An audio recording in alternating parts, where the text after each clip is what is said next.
कधीतरी आपण स्वतः कधीतरी आपल्या पोराबाळांचा, आपल्या नातवांचा कधी विचार करणार आहोत का नाही करणार आहोत? आपण असं बर्बाद केलेलं शहर त्यांच्या हातात सोपवायचंय का? ते कसे जगतील? 2014ला तुम्हाला आठवत असेल, मी एक ॲस्थेटिक वरती एक डॉक्युमेंटरी केली होती. त्यातल्या तुमच्यापैकी बरेच जण पाहिली पण नसेल ती. काही इंटरेस्टच नाही. माझ्या वॉर्डाचं काय होणार याच्यामध्येच इंटरेस्ट फक्त.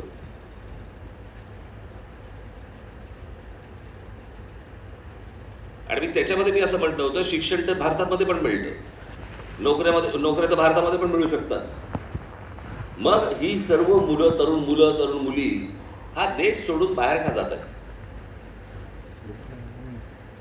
त्यांचं बाहेर जाण्याचं एकमेव कारण, घरातनं बाहेर पडल्यावरती जे चित्र त्यांना दिसतं ते समाधानकारक नाही. मला इथे जगावंसं वाटत नाही.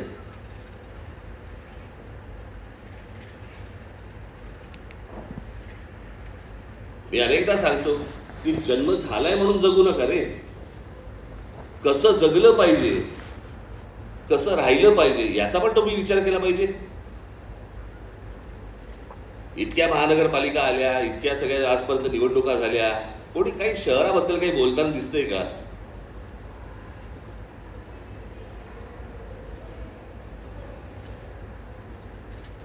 ही आजची परिस्थिती आहे. मी तुम्हाला आता लिहून देतो, पुण्यामधले तुम्ही पण, तुमच्यापैकी अनेक जण तुम्ही हे शहर सोडून बाहेर निघून जाल. नको ती कटकट मला. तुमची पोरं, तुमच्या पोरी, तुमच्या सुना, तुमचे जावई तुम्हाला हे शहर सोडायला भाग पाडतील. इतकी बजबजखोरी सगळी झालेली आहे. पुण्याच्या आपल्या मुंबईच्या उपनगरातही तीच परिस्थिती, ठाण्यातही तीच परिस्थिती, नाशिकमध्येही तीच परिस्थिती होत चालली आहे, नागपुरातही तीच परिस्थिती. परवा दिवशी या विषयावरती मी पत्रकार परिषद घेतली. पत्रकार परिषद घेऊन मी पत्रकारांशी बोलत असताना इतक्यात माझा कुत्रा रायनो तो आला, म्हणून मी त्याचे लाड केले. करणारच. मी काय बोललो त्या परिषदेमध्ये हे राहिलं बाजूला. राज ठाकरेंचं श्वान प्रेम पहा. तुला काय करायचंय श्वान प्रेम? मूळ विषय कुठे चाललेत आपल्याकडे? तुमच्या जगण्या मरण्याचे विषय जे आहेत हे सगळे बाजूला सारले जात आहेत आणि तुम्हाला भलत्या गोष्टीमध्ये अडकवलं जाते. हे सगळे चॅनलवाले, हे सत्ताधारी, सगळेजण. मग काहीतरी तो हत्तीडीचा विषय लावायचा, मग काहीतरी कबुतराचा विषय लावायचा, मग रस्त्यावरच्या कुत्र्यांचा विषय लावायचा, माणसांचा विषय नाही काढायचा.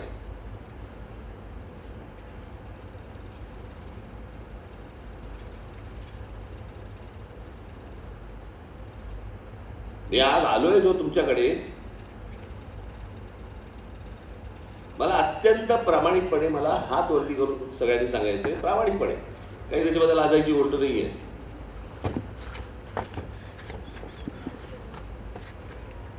तुमच्यापैकी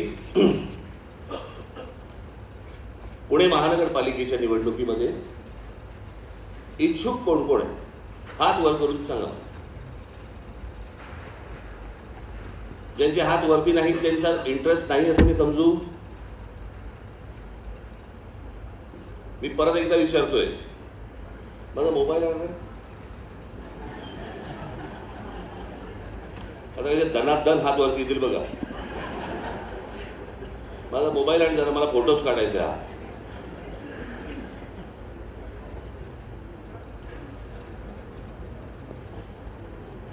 थांबा थांबा जरा.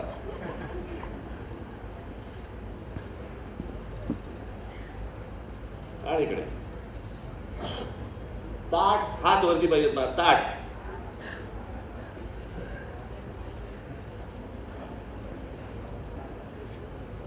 ताट हात वरती पाहिजे, एकदम ताट. ए बाजूला रे. हा सांगा जरा मला, कोणा तुमच्यापैकी कोणी इंटरेस्टेड नाहीये? मग नंतर नाही यायचं माझ्याकडे. मी आत्ता तुम्हाला हात वरती करा, मी विनोदाने बोलत नाही आहे.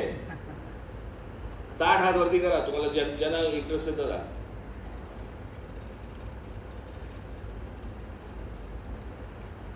सचिन फोटो काढ रे. बाल्कनी आली, सगळे आले. हात वरती करी पाहिजेत मला.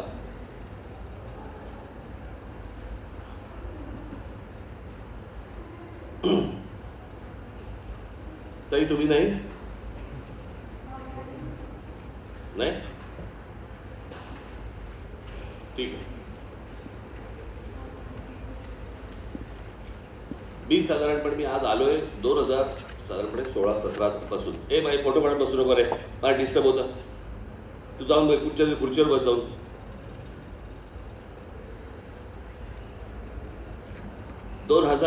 साधारणपणे 16-17 पासून तुम्हाला आठवत असेल तर या मतदानामध्ये काहीतरी गडबड आहे तेव्हापासून मी बोलतोय. बरोबर. या सगळ्या गोष्टींसाठी पण मी शरद पवारांना भेटलो, सोनिया गांधींना भेटलो, ममता बॅनर्जींना भेटलो. इथे महाराष्ट्रामध्ये सगळेजण माझ्याबरोबर आले, पत्रकार परिषद झाल्या. बरोबर आहे. ऐकत्या वेळेला कच खाल्ली सगळ्यांनी.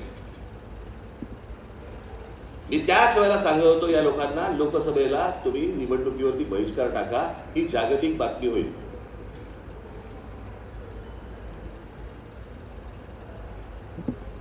बाहेरच्या देशांमधनं ज्या वेळेला प्रेशर्स यायला सुरुवात होतात त्यावेळेला त्यांचे डोळे उघडतील, तोपर्यंत डोळे उघडणार नाही. हे तेव्हा आपण बोलवतो, आठवतं ना तुम्हाला? बरोबर आहे. आता ते राहुल गांधींनी सगळं बाहेर काढलं परत प्रकरण. मी तेव्हापासून सांगतोय की आपल्याला मतदान होत नाहीये हे तुम्ही समजू नका. मतांमध्ये गडबड आहे. आपली मतं चोरली जात आहेत, भलती आत्मे टाकली जात आहेत आणि तुम्हाला सतत पराभवाला सामोरं जावं लागतंय.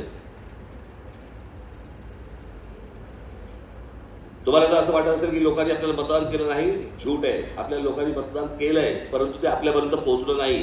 हे मी त्या दिवशी शिवतीर्थावरतीच्या भाषणामध्ये पण बोललो होतो.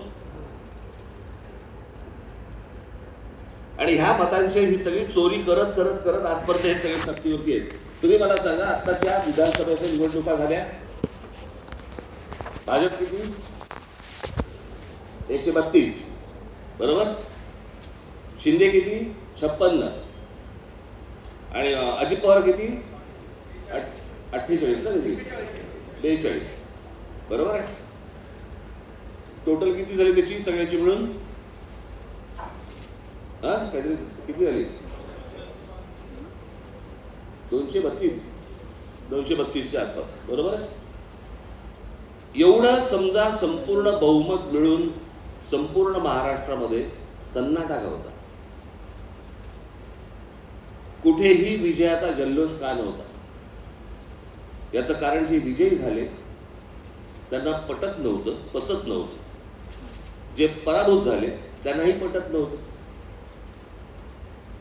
कारण तो सगळा मतांचा गोंधळ होता. आणि त्या सगळ्या मतांच्या गोंधळावरती ही सगळे आतापर्यंत या सगळ्या सत्ता राबवल्या गेल्या 2014 पासून. आता तुम्ही बघितलं असेल तर हे सगळं निवडणूक आयोगाची पत्रकार परिषद बघितली तुम्ही. बरोबर. मग काहीतरी राहुल गांधींना काहीतरी ते लिहून द्यायला सांगितलं, शपथपत्र वगैरे वगैरे. बरोबर. आता विरोधी पक्षाचे नेते कोण आहेत आता केंद्रामध्ये? राहुल गांधी, मान्य. मग ते ठाकूर कोण? ठाकूर अनुराग ठाकूर. अनुराग ठाकूरने 6 मतदारसंघाचं काढलं. तो सत्ताधारी पक्षाचा आहे. बरोबर आहे. म्हणजे निवडणूक आयोगाने काय वागलं पाहिजे की अरे विरोधी पक्ष पण बोलतोय, सत्ताधारी पक्ष पण बोलतोय, म्हणजे सगळ्याची इन्क्वायरी व्हायला पाहिजे होती. परंतु सगळं प्रकरण दाबलं जातं. याचं कारण सगळा खेळ गेल्या 10-12 वर्षाचा उडा पडेल. आणि यांना जर निवडणुकीमध्ये तुम्हाला उघडं पाडायचं असेल, जर समजा तुम्हाला निवडून यायचं असेल, तर तुम्हाला प्रत्येकाला मतदार यादीवरती काम केल्याखेरीज तुम्हाला गत्यंतर नाही, तोपर्यंत विजय हातामध्ये येणार नाही. तुमच्याकडे 4-4 प्रभाग आहेत. काय 4-4 मतदारसंघाचे एक प्रभाग. बरोबर ना. 4 वॉर्डचा एक प्रभाग. ते प्रभाग असू देत नाही तर काही असू देत, शेवटी एक वॉर्ड येतोच ना, म्हणजे 4 वॉर्ड येतात ना तुमचे. एका वॉर्डाला तुमच्याकडे मतदार यादी, एक मतदार यादी कितीची येते?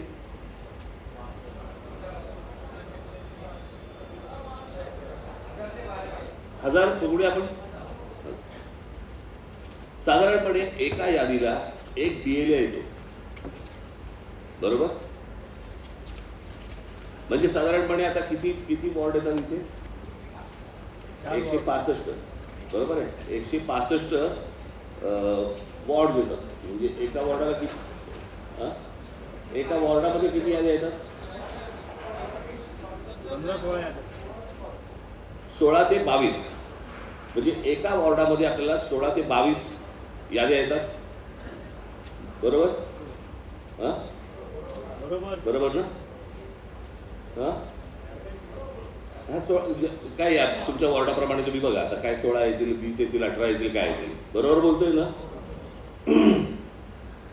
तुम्हाला प्रत्येक यादीला 2 माणसं ठेवायची. प्रत्येक यादीला मला 2 माणसं पाहिजे जी त्या यादीतली असतील. मिळणार आहे? कशी कशी?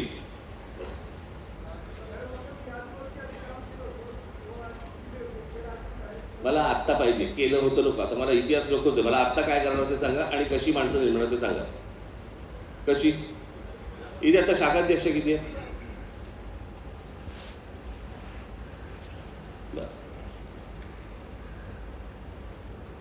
मला आता एक गोष्ट सांगा, शाखाध्यक्ष म्हणून एक कोणतरी शाखाध्यक्ष उभा राहा. तो उभा राहिला पुढे.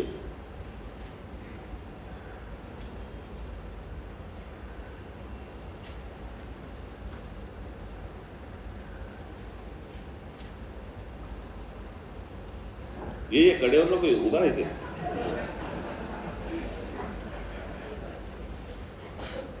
मी आता काय ह्याला सांगतोय ते सर्वांनी नीट ऐका. तुझ्या परिचयाची तुझ्या वॉर्डात किती माणसं असतील?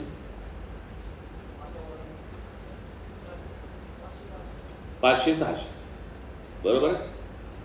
म्हणजे साधारणपणे आपल्याला एका यादीवरती एक असं जर समजा पकडलं आणि जर समजा 20 याद्या असतील तर तुला फक्त 40 माणसं नेमायचे, बरोबर?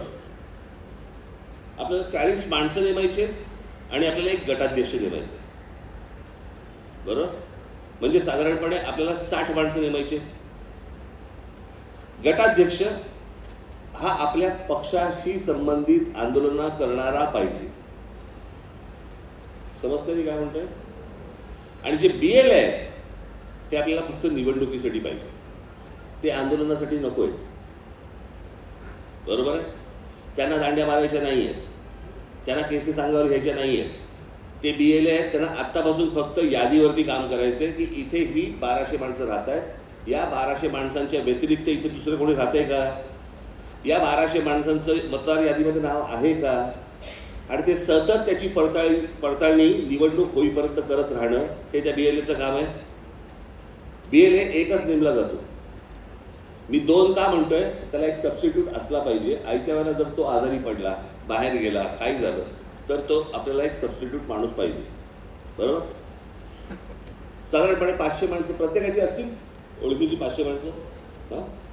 यादीमधली साधारणपणे असं आपण पकडूया की तुमचा एखादा भाऊ आहे.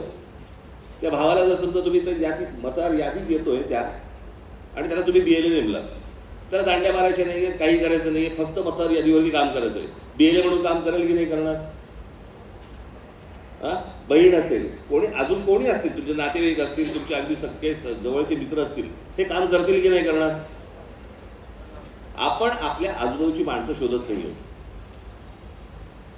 बरोबर? आपण म्हणतो आम्हाला गटाध्यक्ष सापडत नाहीत ते बघत नाहीये तुम्ही. आता दुसरा अजून एक पर्याय, आता तुझा दुसरा कोण शाखाध्यक्ष आहे?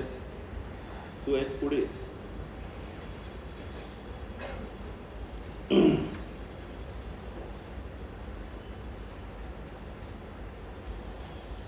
हे तुम्हाला कळते? हे सोपं आहे?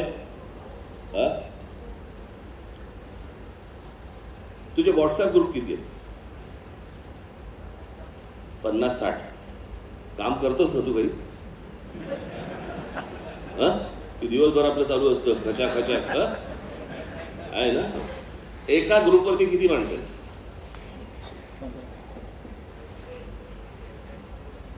हो, बरं, ठीक आहे.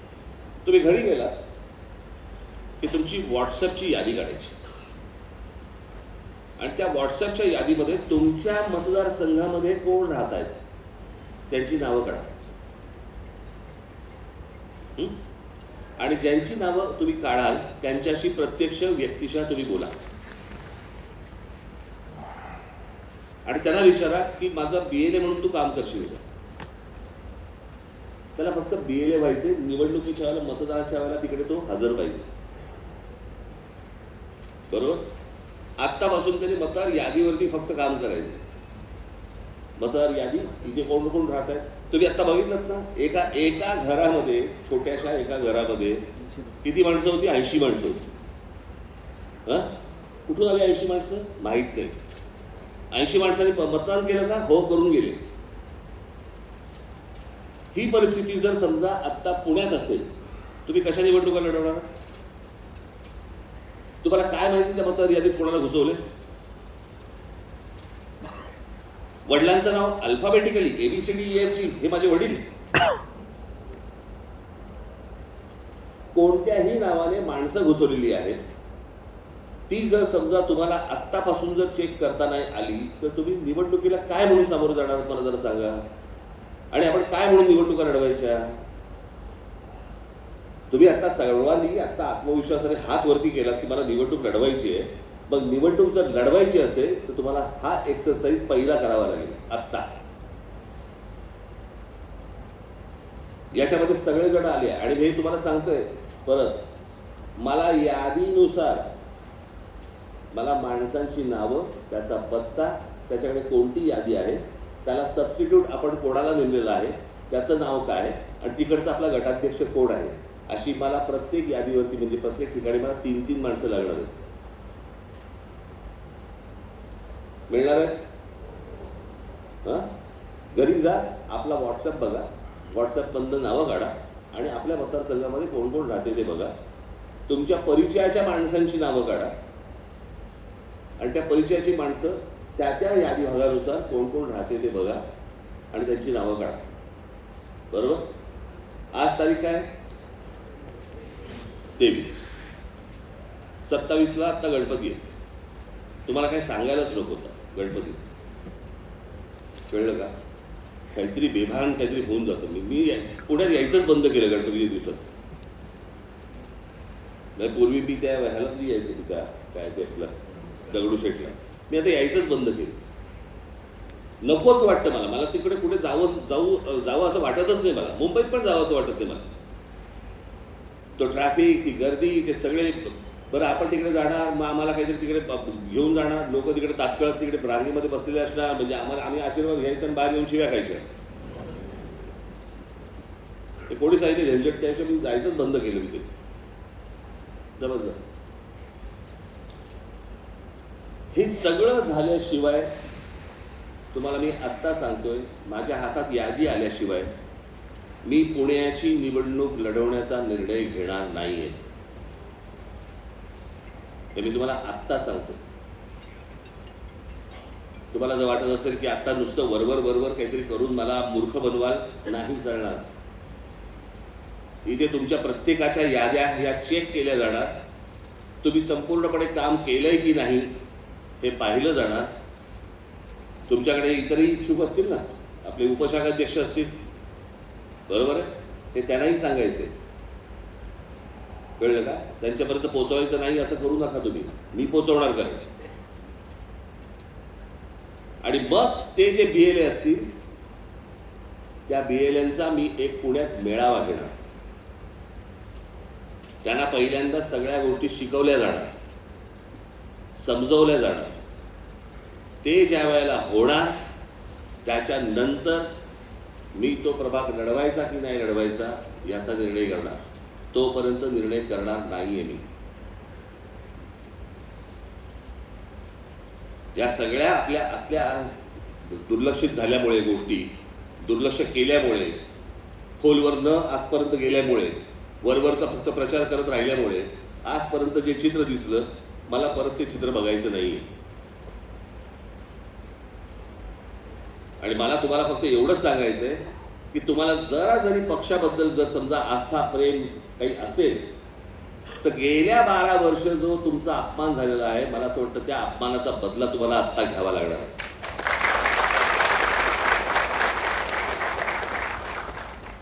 हे चोऱ्या माऱ्या करून ज्यावेळेला ही मतं मिळवतात आणि हे सत्तेवरती बसतात, आपली मतं आपल्या पदरात पडत नाहीत आणि ह्यांची नसलेली मतं ह्यांच्या पदरात पडतात आणि त्याच्यावरती हे सत्तेमध्ये येतात आणि सत्ता राबवतात आणि वाटेल तशी वाकडी तिकडे वेडी वाकडी काय कशी पाहिजे तशी सत्ता चालवतात. हे आता तुम्ही बघितलं असेल, हे हिंदी सक्तीचं जे चालू होतं, हे हिंदी सक्तीचं आलं कुठून? कारण डोक्यात सत्ता गेली. सत्ता डोक्यात गेल्यामुळे हे सगळ्या गोष्टी आणतायत. हे आता अर्बन नक्षल प्रकरण आलंय की तुम्ही अशा प्रकारे जर समजा आंदोलन केलं तर तुम्हाला सरसकट अटक केली जाईल वगैरे. हे आलं कुठून? आणि या प्रकारचा जो माज असतो ना, तो तेव्हाच येतो ज्यावेळेला निवडून यायची खात्री असते. ज्यावेळेला तुम्हाला वाटतं की बाबा माझं कोणी वाकडं करूच शकत नाही, आपल्याकडे सगळी सिस्टीम लागलेली आहे, हे आयोग बियोग वगैरे वगैरे सगळ्यांशी आपलं झालेलं आहे, आतून आपल्याला मतं पडणार आहेत. हा ज्या वेळेला आत्मविश्वास ज्या वेळेला त्यांना मिळतो, त्यावेळेला सत्ताधारी वेडेवाकडे वागायला लागतात. नाही तर कोण वागतं? आपण इतकी वर्ष राजकारणामध्ये आहोत, प्रत्येक जण सत्ता असली तरी नम्रपणे वागतात, सोयीने सगळ्या गोष्टी करत असतात. पण मी इतक्या वर्षांमध्ये कधी मी अशा प्रकारचा माज कधी बघितला नाही. आणि मग ज्या वेळेला तुम्ही बेसिक काही गोष्टी ज्या शहराशी निगडीत असतील, राज्याशी निगडीत असतील, हे ज्यावेळेला विषय काढता, त्यावेळेला तुम्हाला कशात गुंतवतात? धर्मात, जातीत आणि याच्यामध्ये गुंतवायला बघतात.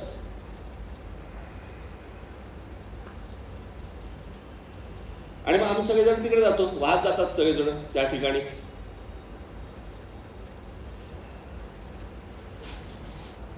मला असं वाटतं की आपण आपल्याला जे पाहिजे ना ते आपण केलं पाहिजे, समोरच्याला पाहिजे ते आपण नाही केलं पाहिजे. त्याच्यामुळे निवडणुका आता पुढच्या कधी लागतील, पुढल्या वर्षी. यावर्षी तर काय लागतील असं मला वाटत नाही, लागणार नाही. परंतु पुढल्या वर्षी जेव्हा लागतील त्यावेळेला तुमची तयारी पूर्ण पाहिजे. आज तारीख आहे 22 ना, 23. आज तारीख आहे 23. 27ला गणपती येत आहे, बरोबर ना? आणि 7ला अनंत चतुर्दशी आहे. 6ला अनंत चतुर्दशी. बरं, 6ला जात आहे. 7 तारीख मी तुम्हाला विश्रांतीसाठी देईन. मला 8 तारखेपासून, आणि नंतर मला ते सांगू नका त्या पितृपक्ष लागला वगैरे, कळलं का? पितृपक्ष म्हणजे काय, पितरच खाली येतात ना. त्यातले ते त्या गोष्टी मला सांगू नका. मला 8 तारखेपासून पुढच्या साधारणपणे सप्टेंबरच्या 28 तारखेपर्यंत 20 दिवस देतोय तुम्हाला. 20 दिवस आतापासून कामाला लागला तर आतापासून कामाला लागला.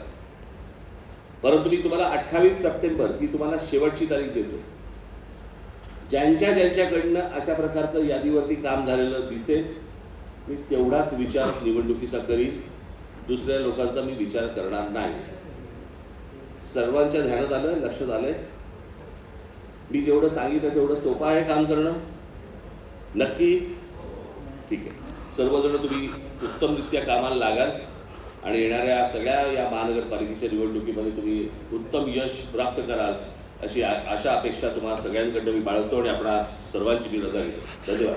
जय हिंद, जय भारत.